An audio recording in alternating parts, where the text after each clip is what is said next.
No. No other moving, just flip flop, what I said.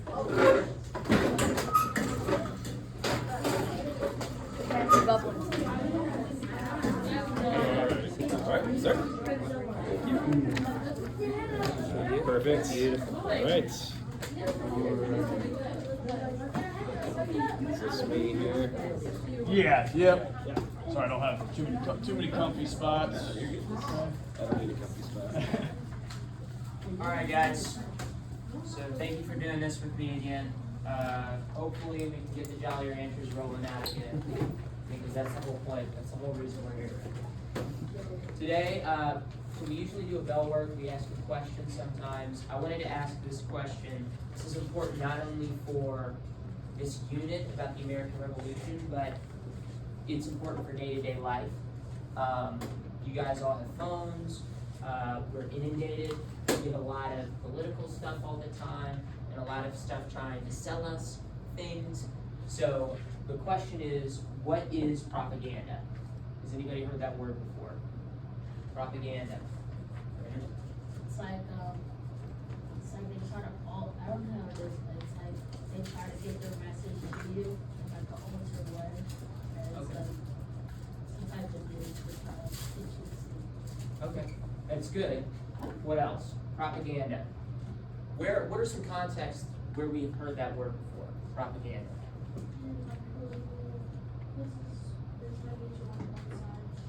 Right.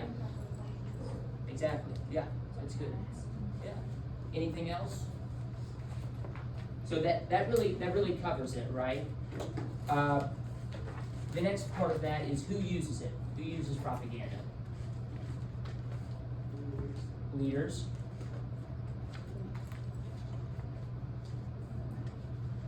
Leaders is good. Who else? You mentioned who? Political people, political parties, Democrats, Republicans, at least for us, but it goes for anything, right? Third part of that, why do they use it? Brandon, you touched on it. It's like get them to get on their side. Right, Vote for them. right. That's also known as what? When you're trying to get somebody on your side, what are you trying to do with them? You're trying to convince them. Perfect. What were you going to say? Persuade. Perfect. So, propaganda, and this is the important thing, guys. Propaganda doesn't come from the news. It doesn't come from what you read. It can be any media at all, or any form of communication. So if I were to go to Angel and say, Jolly Ranchers, Blue Jolly Ranchers are the worst kind of Jolly Ranchers. And let me tell you why. And I were to say something, whether it's true or not, I'm giving propaganda for what? What's my position? Blue Jolly Ranchers are horrible. So, I don't know if I'm in the interest of big watermelon Jolly Rancher, they're paying me a lot, but it doesn't matter because I'm trying to convince you with words. Now, if I were to send you a political cartoon, that would be propaganda. If I were to make a poster saying Blue Jolly Ranchers are the worst Jolly Rancher, they will kill you. That is a lie. We don't know fully, but that's a lie. But it doesn't matter, right? I'm trying to convince you of my point. Done. It doesn't matter if it's true. That act of trying to get you to believe something that I want is called, and that's propaganda.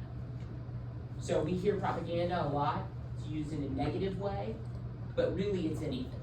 It's anything. Outside, it says respect, right? It has the 3 R's. That's propaganda. That school wants you to value respect. That doesn't mean it's a bad thing, right? But it's propaganda still, regardless. Okay? So, what we need to understand is, at the start of the revolution, or right before it started, there was a lot of beefing between who? The Patriots and who? The Loyalists, right? Now, you gotta remember, in England and in America, free press was a big thing. You could publish what you want, you could do cartoons, you could talk bad about people. Really, it became a war of propaganda. Who could convince people to believe in what? Okay? So what we're gonna do now is I'm gonna hand out a worksheet, and we're gonna look at 2 examples of propaganda from the Patriots and from the Loyalists of the time. This is what people back then looked at. and you try to make their decision, okay? So if you're gonna get the, I'm going to hand these out. I don't know, is Blue Jolly Rancher the best? Overrated. That's the one they love the most. Blue ones, I hate the blue ones. I'm not a fan. I like green apple. That's where I go. It's good water.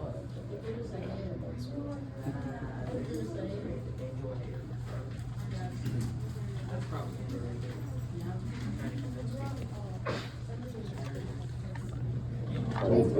Good, man. Yeah.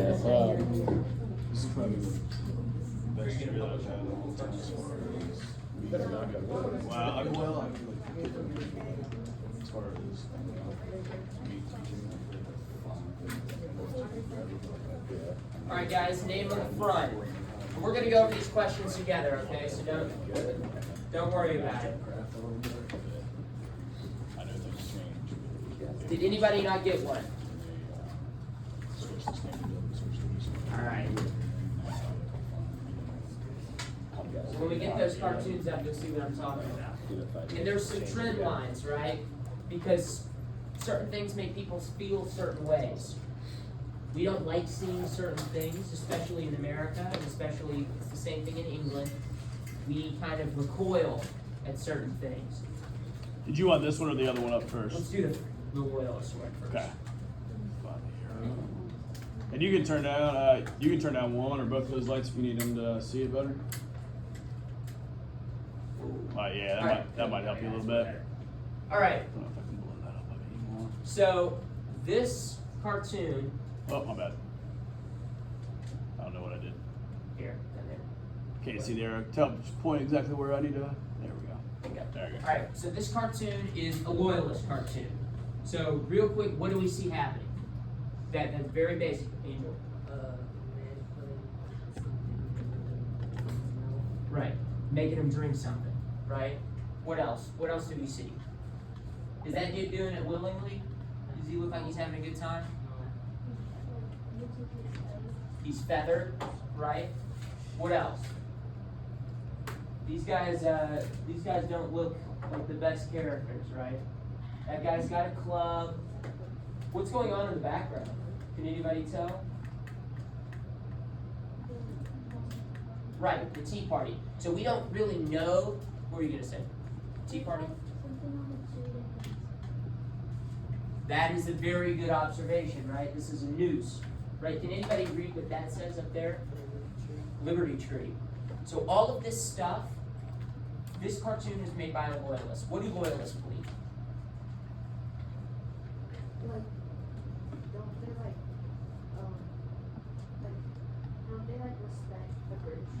Right, right. Who are they loyal to? The king, Britain, right? So this guy, whoever made this, really, really, really does not like who? Who are these people supposed to be? They're supposed to be patriots, right? So what this is depicting is a real thing that happened in Boston. This guy is a tax collector. His name is John Milton. And he was basically attacked by a group of patriots. They did what's called tar and feather. What's tar and feather?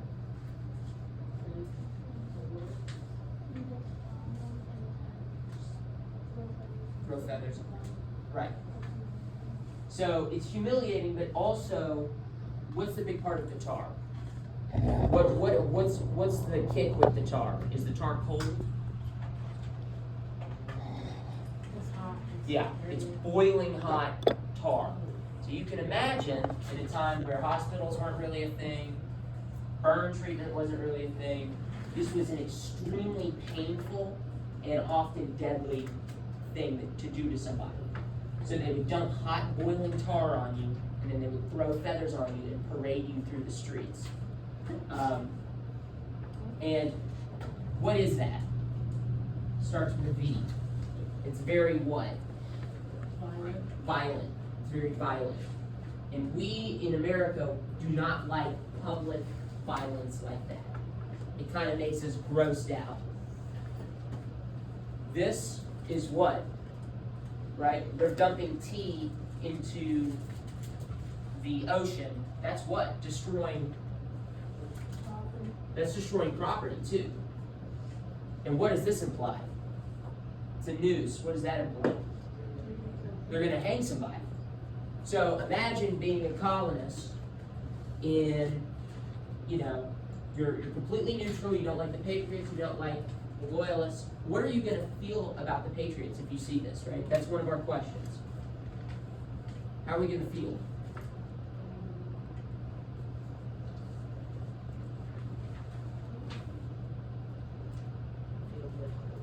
Right, you're going to feel like they're violent. You're going to feel like what? Are these guys organized? Are these guys offering a political statement? Are they making good points? Right, no. It's just a violent mob of dudes throwing feathers on a guy and destroying property. So we don't want to be like these guys at all. So that's the loyalist perspective. And that first question is going to ask you, what does the cartoon say about the Patriots? They're what? Big ones. Violent? What else? What else do they do? They're disrespectful, right? This guy's a tax collector.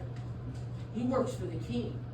How can you treat somebody that works for the king like that? In fact, in Britain, this guy is considered basically the king's voice. He speaks like for the king. So they're disrespectful. What else are they doing?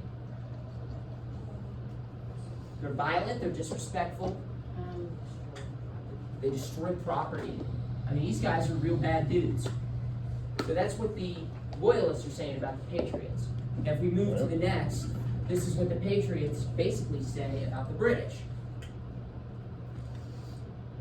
Right? And we probably have already talked about this a little bit. What is this? It's the Boston Massacre, right? How many people died in the Boston Massacre? Do we know? 5. Bingo, right? And why did the British, in real life, what was the reason why? Do we know why they shot? Right. They were getting hit. Do we know if anybody gave an order to shoot? No. Right? So really it was kind of an accident. But man, those words, right? Boston Massacre, right? That's not what the British called it. That's what, who called it? Patriots. The Patriots, right? Because is massacre a great word? No. Massacre is a word that we think of as, yikes, that was bad. That was really bad. So what does this look like? Right? Does this look like an accident? No, right? What is this guy doing? He's holding up a sword. Right. If you know anything about how people fought wars, you would have an officer stand down and everybody would shoot at once. So this is implying what? Right. He told them, shoot at these guys. Do these guys look like they're holding stuff? No. So this is what? What's happening in this picture? Sum it up for me.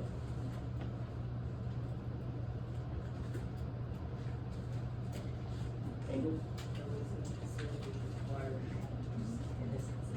Bingo. That is it. That's perfect. It looks like the soldiers are firing on innocent civilians. So what does that say about the British? How does that make them look? That makes them look bad? In what way? We already talked about it with the Loyalists, what they say about the Patriots. How does this make the British look? It makes them look violent, ruthless. Do these guys care about law? I mean, these guys are protesting peacefully. In this picture, at least. What does that say about the British? They're what? It starts with a T. Tyrants. Bingo. So what we see is literally the exact inverse of what the Loyalists are saying about the Patriots. So we've answered the first part of that second question, right? What does the Patriot cartoon say about the British? What about the second part? If you're a Loyalist, you support these guys, what does that say about you? You support the violence. You support violence? What else? You can even get a little bit meaner, right? And baseline. It's not that you support violence. If you think these guys are the good guys, you're what? You're not very smart, right? Right? How can you look at this and think these guys are the good guys? Or you say that they didn't do this, and that makes you a what? A liar. Good. Whoever said that, very good. Bingo. So it's the exact opposite, right? And by implication, if you guys like these guys, then you're on the wrong side. That's it. But we know what about the Boston Massacre? It was what? In real life. The violent protest. It was a violent protest. It was just a bad situation. Right? It just a bad situation. So in that, let's go to the third question, guys. Why are people making these cartoons? Get people on their side, what? And to do what? What are you trying to get people feeling? Angry. To show that like the world is our like bad. Right. So they're to show that the other side are bad people. We're the good guys. I mean, look at us. We weren't even doing anything wrong. Or look at that guy. He was a tax collector. All he's doing is his job. And look what they're doing to him. Right? Those guys are bad. We're the good guys. So they're trying to convince people. So here's the big question, right? And this is the through line. Which of the two are propaganda? Which one is which? And let's get some opinions from everyone, right? Brandon? Second one? This one's propaganda. What else? They're both propaganda, okay? Anyone think the first one is propaganda? Okay. Let's hear some more. Liam, what do you think? First or second propaganda? Second, okay. What do we think? Second, okay. This one is rough, right? Because of what? We know what happened. We know what really happened. And this looks really bad. Well, what did you say? They're both propaganda. Why? Why are both of them propaganda?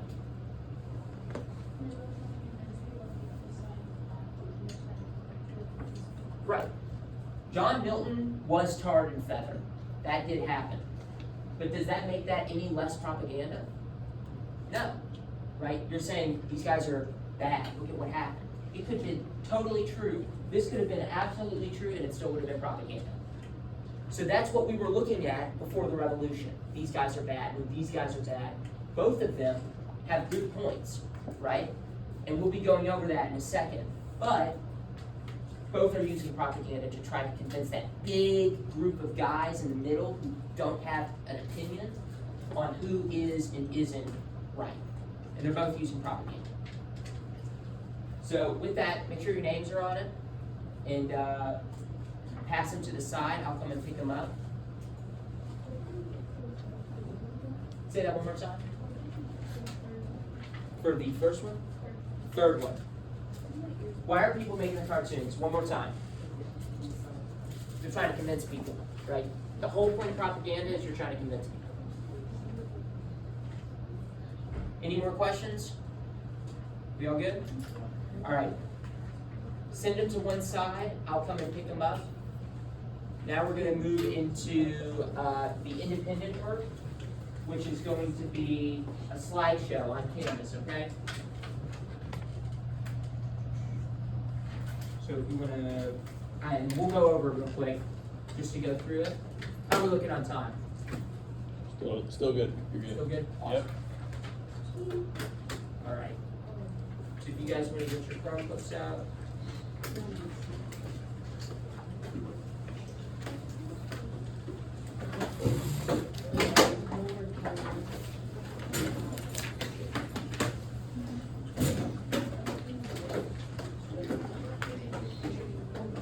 Guys, Canvas page, go to Thursday.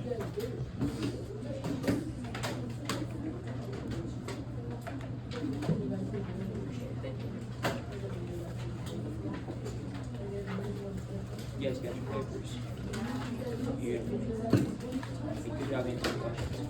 We're good.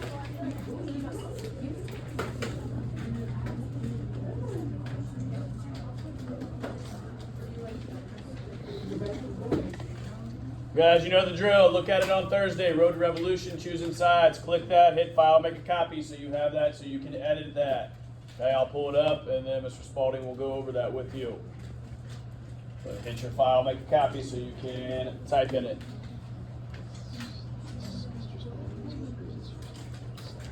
This slide. Yeah. Everything else.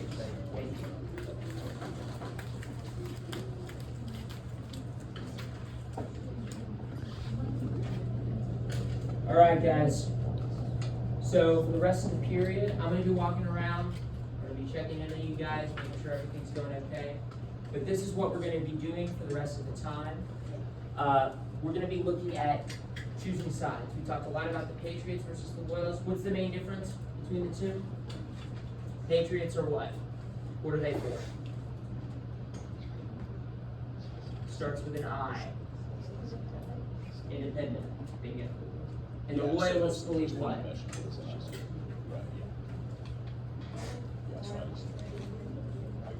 Bingo. They're loyal to Britain. That's why they're called Loyalists. All right.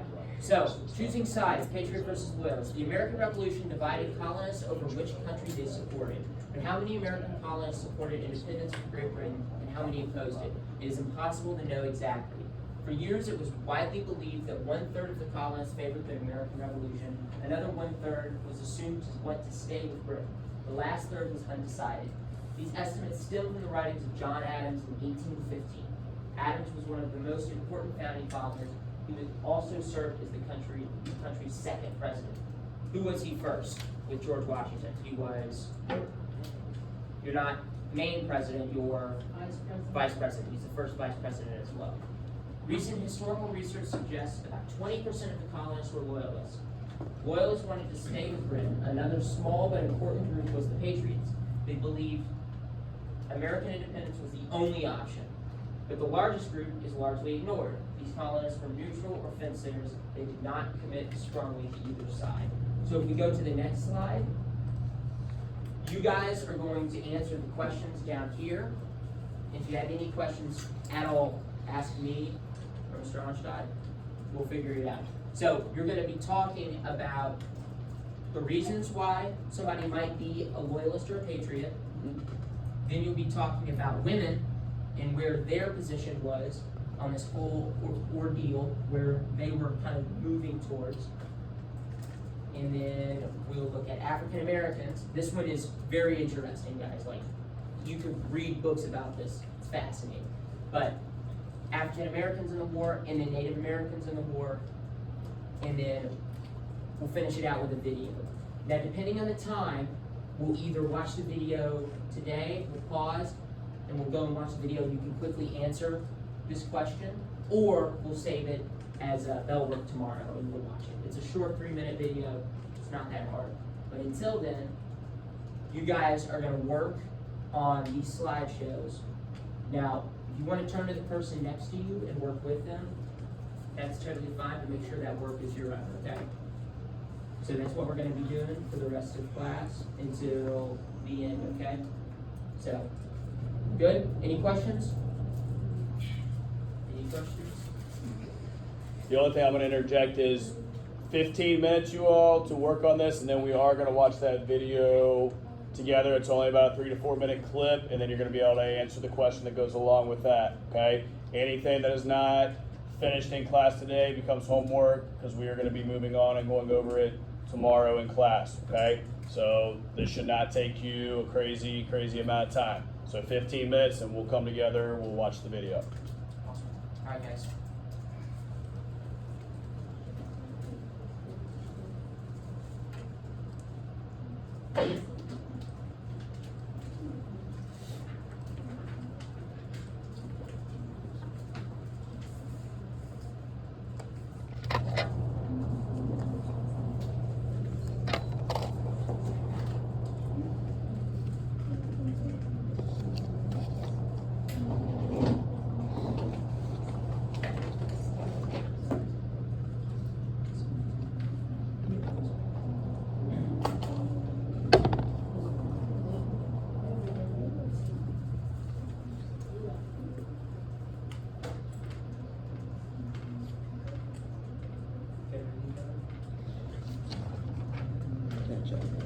Yeah, absolutely.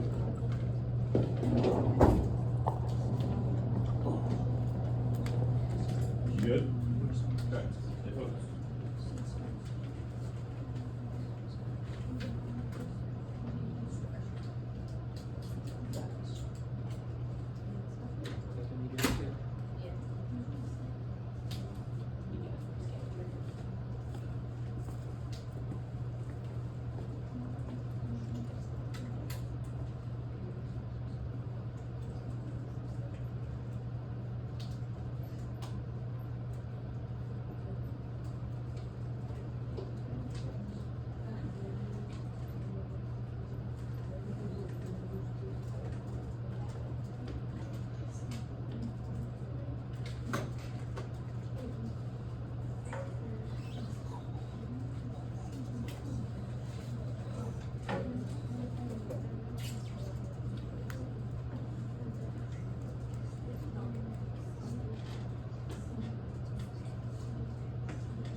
Give it.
this is what I want you to do. Yeah. So this one's for today, for you. I just want you to read this one, the first 2 slides. Okay? 1 and 2. Alright? And then I want down here, you're gonna look at this word, loyalists, people that are loyal to the British. Alright? Patriots, people that are loyal to America. Okay? I want you to tell me what's the difference between those 2 words. Okay? So I'm gonna put it on here so you know what I'm talking about. Yeah, perfect. Yep, yep.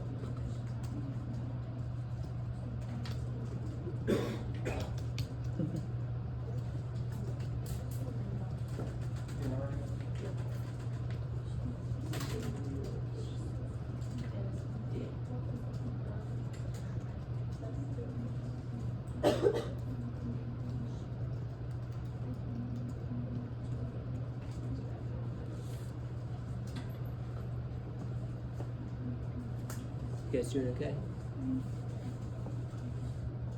Did you see?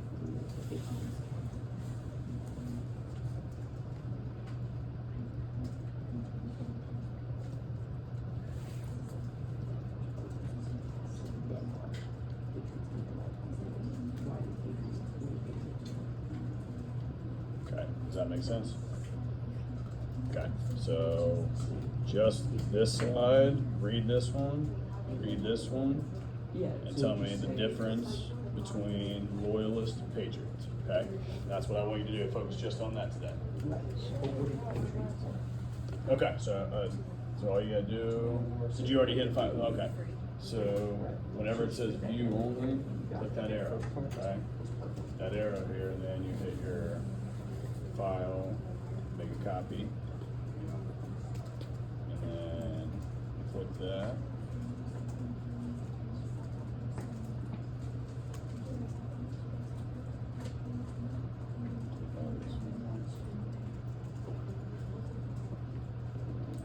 Just a second.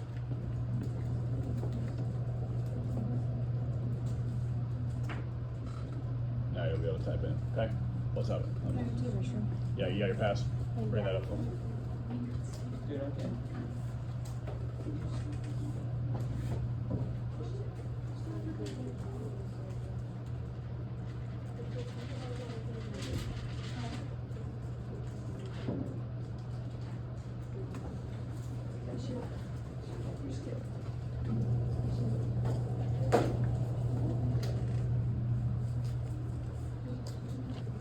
Thank you.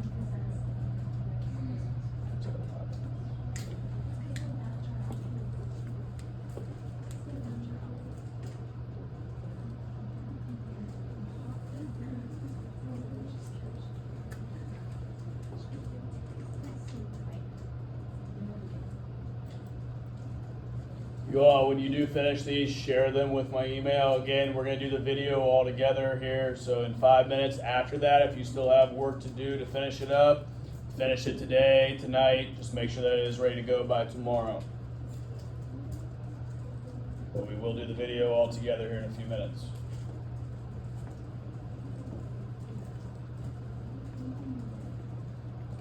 What's the time? Got about 4 more minutes, so we'll do it.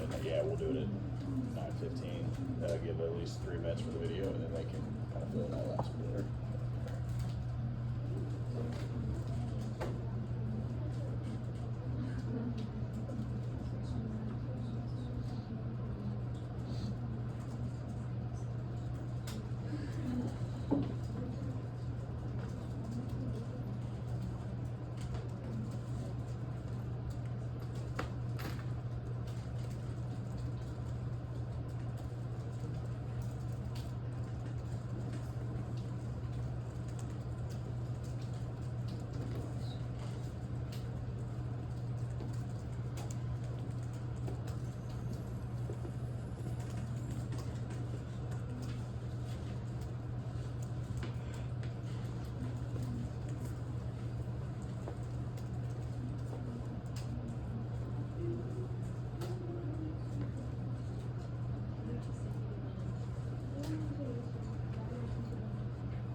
That was very good. Yep, you're on the right track, bro. And you got any other questions? So, let's see.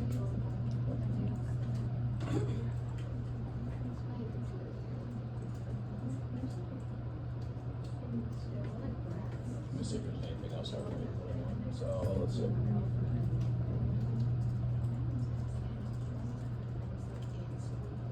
Whoa.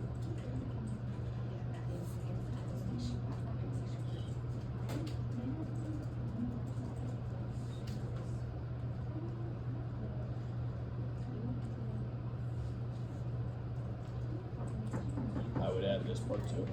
Okay, the Patriots worked to win the hearts and minds of fellow colonists because they wanted more people to be on their side to support the cause of being independent from Britain, right?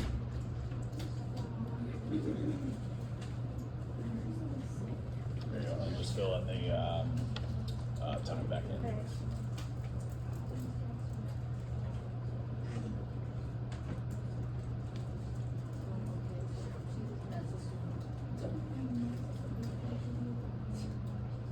I think the rest is good on what you have. I think you're good there.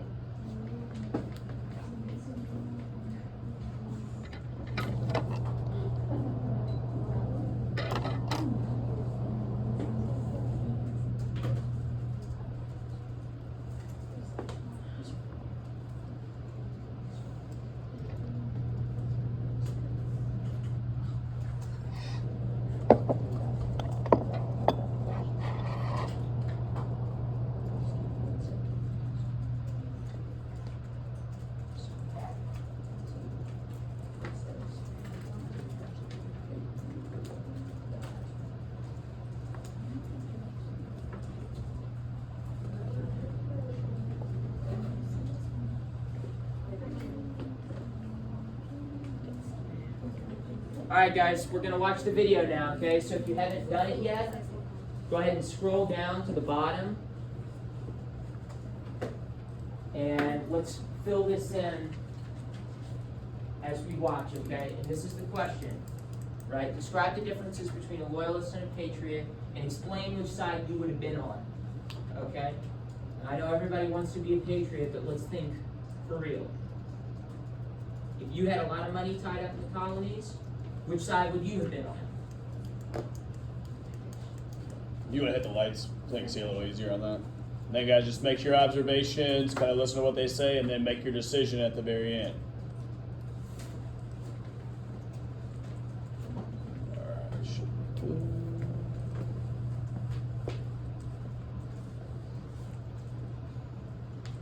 Lexington and Concord reached London. When George III was told of the defeat at Concord, he called his undersecretary a liar and claimed victory. He knew this meant war. The king was quoted as saying, "I'm not sorry that blows must decide." In the American colonies, public opinions on a war with the mother country were divided. A civil war-like atmosphere ensued in some areas, splitting many families. Those who supported the war against George III in Britain were given the name Patriots. Patriots came from a wide array of social and economic backgrounds. Lawyers such as John Adams and Alexander Hamilton, planters like Thomas Jefferson and George Mason, merchants, farmers, and ordinary citizens all helped to bolster the rebellion. Many patriots were active before the war in the Sons of Liberty or similar groups. The most prominent leaders of the Patriots included wealthy men such as John Hancock, well-educated individuals like Benjamin Franklin, and political activists such as Samuel Adams. Consensus among historians is that around 45% of the white colonists supported the Patriots' cause. Opposing the efforts of the Patriots were the Loyalists, who supported the British monarchy. They were commonly referred to as Tories, and the largest number of Loyalists were found in the colonies of New York and New Jersey. Loyalists also made up a substantial portion of the population in North and South Carolina, where royal governors there attempted to recruit people to their side. In the South Carolina backcountry, where many Scottish immigrants lived, even larger numbers of men fought for the British than they did for the Patriots. Loyalists in these areas tended to be older and wealthier, but many chose to side with the king for reasons other than loyalty or fear of losing fortunes if trade markets were threatened. Many active Church of England or Anglican Church members remained loyalists throughout the war's entirety. By the summer of 1776, Patriots controlled most of the territory in the American colonies, and royal officials were removed from power. Loyalists in the South were persecuted by local patriots. Property was confiscated, and outspoken supporters of the king were even threatened with public humiliation or physical attack. Some loyalists who actively aided the British were even executed. At the end of the war, about 20% of the loyalists fled to areas that remained in the British Empire, especially Canada. The exit of so many royal officials, wealthy merchants, and landowners had a profound impact on many colonies. However, the vast majority of loyalists stayed in the colonies and became citizens of the new republic. Historians have estimated that about 20% of the 2.5 million whites in the American colonies were loyalists, accounting for around 500,000 people. Okay, so you all, you go ahead. Yeah, and get so it wrapped guys, up. go ahead and fill that out. That last question, right, they gave a lot of reasons. But think about your family, think about how comfortable you would have been, whether you were devoted to how close you are with your faith, and let that decide whether or not you would have gone with the Patriots, who were kind of trying something new, really, really, really new, or the Loyalists, who were kind of afraid and wanted to stay the same because it had been working for so long. That is really the divide, right? And that's kind of why a lot of the rural people who live where? If you're rural, what do you, where? Well, North Carolina, but we have rural people in Kentucky, right? Where do they usually live? South. The South. Do they live in cities? No. Farm. They live in farms in the country. You got a lot of people in the country who sell food for a living, and they're worried if there's a new country and Britain says you're not selling to anybody, well, now I'm not making any money. Now my family goes hungry. But you got a lot of guys in cities who are like, it's not getting any better here, and they're mistreating us. We need to be free. So there's that divide as well. So it's all sorts of places, all sorts of reasons why you might be a loyalist or a patriot. All of them good reasons. But, you make that decision. So, with that, how much time do we have left? You guys got about 4 minutes to finish that up. 4 minutes? If you don't have it finished today, you do need to finish it tonight. Okay? Share it with me when you get finished. Right. You have any more questions? You must practice. Just let me know. Thank you. Also, real quick, y'all, if you didn't give me, Brandon, listen, y'all. Listen, Angel, pay attention. If you did not give me your CER from yesterday, bring that up now because we have a few minutes. I need that from you. Is this one of them? Yes, and I'll staple it together. Okay, if you wrote it on a separate sheet of paper, give me this sheet as well, the one I gave you from yesterday. I will staple it together. Okay? Also, you all, your teacher should have given you, your homeroom teacher should have given you your permission form for the Ignite field trip. Make sure that you are getting that back to your homeroom teacher. Wait. What's up? For the Ignite Fund, are we talking about our whole group? Well, the whole group. I don't know about the bus situation. We'll talk about that later on. But we'll all be going as a whole 8th grade to Ignite. Okay, so make sure to just get that in, signed, you all. And Mr. Spalding, I'm gonna go ahead and turn this off for you.